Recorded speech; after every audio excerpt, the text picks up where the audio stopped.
અમેરિકાથી ડિપોર્ટ થયેલા વિરમગામના યુવકને પરિવારજનોને સોંપવામાં આવ્યા। વિરમગામના યુવક જયેશભાઈ રામી જે 40 દિવસ પહેલા ગેરકાયદેસર રીતે અમેરિકા પહોંચ્યા હતા, તેઓને ડિપોર્ટ કરવામાં આવ્યા બાદ આજે અમદાવાદ એરપોર્ટ પરથી વિરમગામ ટાઉન પોલીસ સ્ટેશન ખાતે લાવવામાં આવ્યા હતા। ઓળખ વિધિ અને પૂછપરછ બાદ તેમને તેમના પરિવારજનોને સોંપવામાં આવ્યા।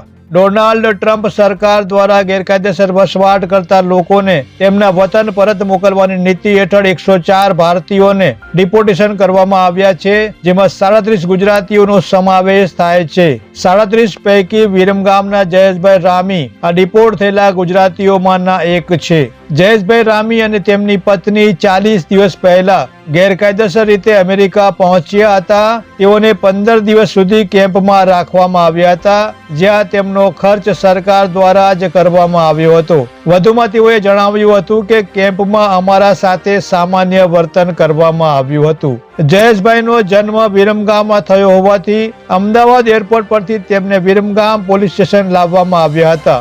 મહેસાણાના કડી ખાતે નિવાસ કરતા જયેશભાઈ રામી પોલીસ વેરિફિકેશન બાદ પોતાના ઘેર જવા રવાના થયા હતા, જ્યારે તેમની પત્નીને પૂછપરછ માટે બનાસકાંઠા મોકલવામાં આવી હતી। વિરમગામથી Munna Vohra, India crime coverage news. શું આપનું નામ છે અને કેટલા સમય પહેલા તમે આપ અમેરિકા ગયા હતા અને શું તમારી સાથેની ઘટના બની? જે મારું નામ છે જયેશ અને 40 દિવસ પહેલાં હું ગયો હતો અને ત્યાંથી ડિફોલ્ટ કર્યા છે। આપ વિરમગામમાં કયા વિસ્તારમાં રહો છો? આપનો જન્મ ક્યાં થયો? મારો જન્મ થયો વિરમગામમાં જ છે અને સાણંદિયા ખડકીમાં રહેતો હતો। 40 દિવસ પહેલા કેટલા લોકો પરિવારમાંથી તમે ગયા? હું મારી વાઈફ 2 જણા। શું તમારી સાથે ઘટના બની? શું આખો પ્રોસેસ હતી તમારી? પ્રોસેસ કંઈ નહીં, બસ ત્યાંથી ડિફોલ્ટ જ કર્યા છે। કઈ રીતે તમે અહીંથી ગયા હતા? કેટલો ખર્ચો થયો? કઈ રીતે પહોંચ્યા?